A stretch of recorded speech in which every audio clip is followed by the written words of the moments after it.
Hello, everyone, and welcome back to the arena. Apprentices, you are more than halfway done with your 200 series. I am pleased with the progress you are making. I hope you are enjoying the lessons and learning something new. Like I said last time, we are going to hone the skills we have developed, the blade you are forging, by playing against some real humans in these starter deck duels. So I'm going to show you these event decks real quick. The 300 series is going to be targeted topics and lectures. So I'm not going to spend too much time now talking about the color wheel or the guilds or any particular topics, but I will give you a little bit of a sneak peek in that these starter decks let us choose from the 10 color pairs in Magic. White blue Azorius. White blue is often a flyer pair. We can see there's a lot of flyers and things that buff flying here. We have Selesnya, we've already played Cat Attack. We have Dimir, we've already played Graveyard Gifts. We have Simic, blue-green, which involves ramp and benefits when we play lands. Things that get us lands, things that benefit when we play lands. Boros, white-red, a very aggressive color, Might of the Legion. And yes, it wants us to play creatures, use equipment, as I talked about. Equipping is a sorcery speed effect to make them stronger. Golgari probably has something to do with the graveyard. Black and green often have things to do with the graveyard or things dying. So here we see at the beginning of your end step, if a creature died this turn, there's a benefit. If a creature died this turn, benefit. We've already played Gruul. Rakdos, red-black, is also an aggressive color. It wants you attacking. It also often wants you sacrificing things, your creatures, or taking control of their creatures and sacrificing them. Orzhov, white and black, both have things to do with life gain. Black wants to take your life. White just wants to gain it, but both benefit from it. And then Izzet likes slinging spells, like casting instants and sorceries, and getting benefits from casting instants and sorceries. This one makes our creatures stronger. This one's power, not toughness, but power is equal to instants and sorcery spells in the graveyard spells we've cast. So, we've done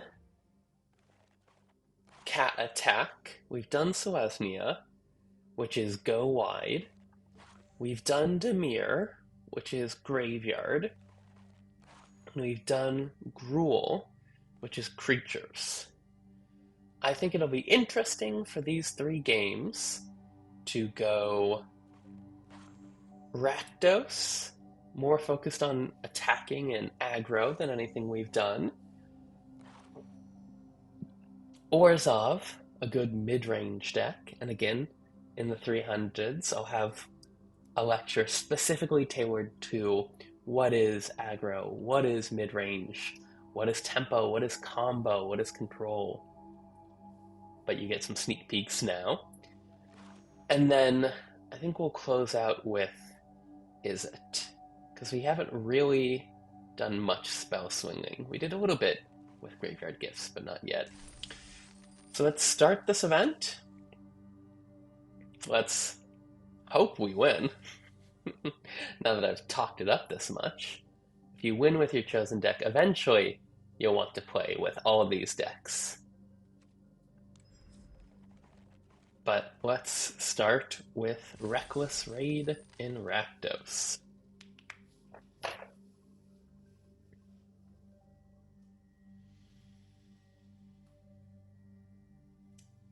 I hope you are continuing to learn, but if you feel like you have gotten your skills and foundation down from the 100s or the 200s up to this point, feel free to jump ahead to any of the targeted lectures in the 300s or just straight to the 400s where I'm playing and commenting and trying to become the best Magic player on Arena.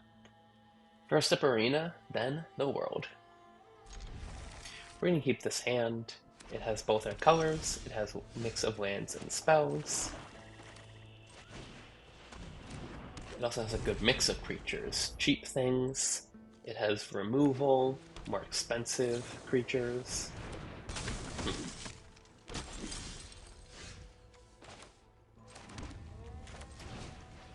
Okay, my opponents, their 2-drop makes 2 1/1s. I have 2 1/1s that when die, I get a 1/1 flyer. I want to almost save these things to trigger my High Society Hunter, but I'm a fair ways away from that.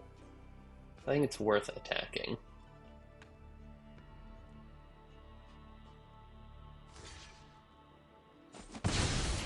In some ways, I traded a card for half their card, but then when my card dies, I get a 1/1 flyer, so it's not quite like that.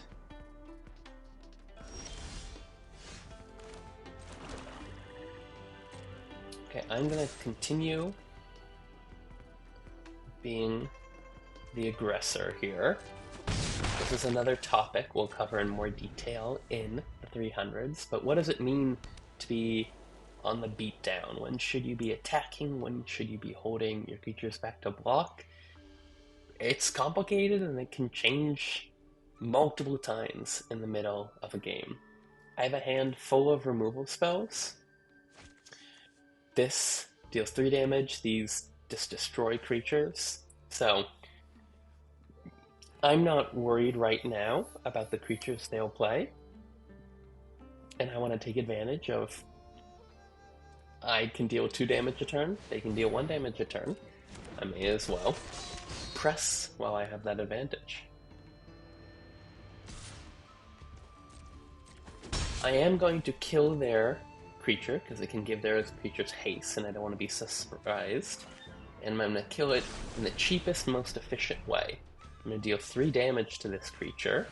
I'm going to save my Hero's Downfall, which are more expensive and do more. Destroy target creature or planeswalker, not just deal 3 damage. So I want to save those for later. I'm going to spend all my mana, play Battlesong Berserker, and they said oops, so I wonder why they said oops. As I mentioned earlier, there are some emotes you can use. There's no chat in Arena, but there are a couple basic things you can say to your opponent. Okay, not bad. Burst Lightning is a spell with a special ability.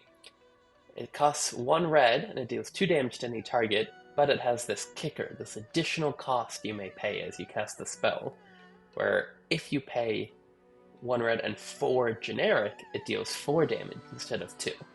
And that's why they were able to kill my 3/4 Battlesong Berserker. I'm going to stay on the beatdown, and depending on what creatures they have and what their plays are, I would not be surprised if they kept their 1/1 back to block my 1/1. Not the most exciting. Oh no, that was good for them. Made a lot of tokens.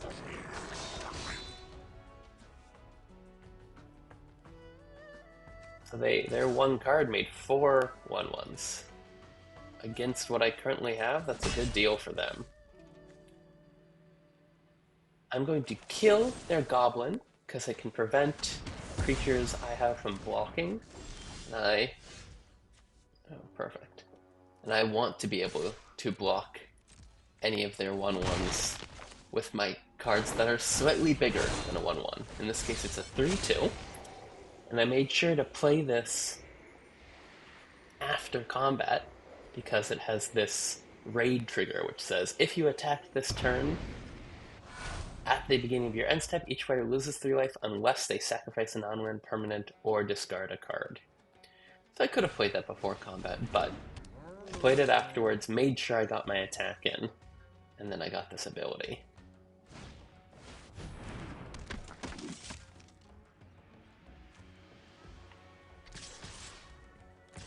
I'm not clear why they're attacking right now, because I have a favorable block there. I think I'll just take these blocks here and then kill the Dawnwing Marshal with my Hero's Downfall, so I can get in with my flyers.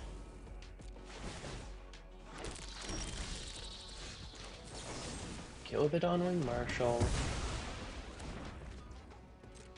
attack with my 3 flyers,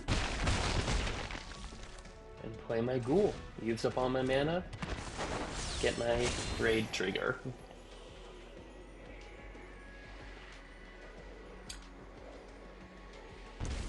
One other thing that I'll spend more time going through in detail in the 300s is exactly the phases of a game. So I'm going to put a stop on my opponent's end step, which means the game is going to pause, and I'm going to hit Control, which turns on full control, and I'm actually going to hit Shift Control, which says hold full control. I'm going to click Spacebar, and it passes the turn, and now this is going to, the client is going to hold priority at every phase where I could do something. So as you see, before I draw, my opponent or I could cast a spell. After I draw, before I go to the main phase, we could cast a spell. When I go to the main phase and I play my land, they can't respond to the land, but they can respond to this trigger on the land. You gain a life. Before I go to combat, they can respond. Every time I'm clicking spacebar to pass the turn. Before I declare attackers, now that I've declared attackers, before they declare blockers, they're choosing what to block. They're blocking the Ghoul with both, makes sense. After blockers are declared, but before damage is dealt, damage gets dealt, we're still technically in combat. There are things that say target attacking or blocking creature that can happen after damage has been dealt, but before combat ends. Then, before my second main phase, in my second main phase, before the end of turn, goes to the end of turn. Another trigger. Anytime there's something on the stack is represented by this space on the right side of the screen, which my face is covering, so I'll have to move that. Anytime there's something on the right side of the screen, you or your opponent can respond to it. This trigger resolves. And just so you know, it's the same trigger it says there. They sacrifice something, end turn, and now it's their turn, and the same thing. I can respond to their draws, I can respond to their main step, I can respond to their land triggers, but I'm going to turn off control, because I don't actually have any of those responses.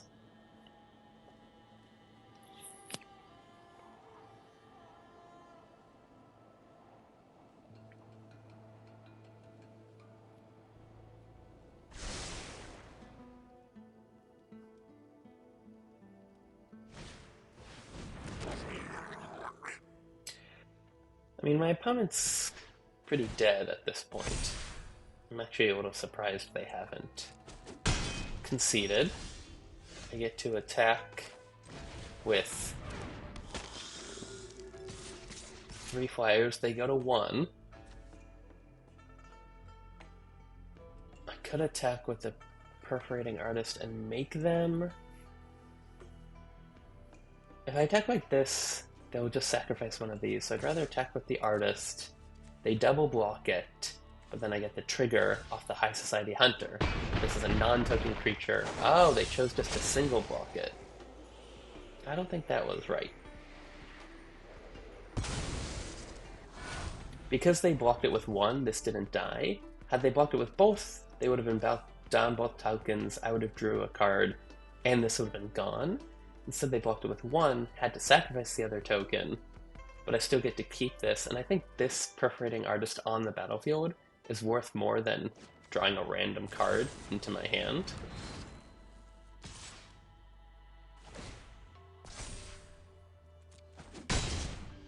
So I don't think they should have quite made that play. And then it's good manners, just to end the game. If your opponent wishes you a good game, you wish them back a good game. And there we go. Victory. We've continued the undefeated streak. It's not frequent that you can be something like 30-0. It won't last once we get out of the tutorial, but for now, I'm enjoying that, and we went over a little extra content, so I'm going to end this video here, and we've honed our skills. Next time we'll temper them in the fires of these last two starter deck duels against our opponents. Let's claim our reward. A fancy land. And I will see you next time. Cheers.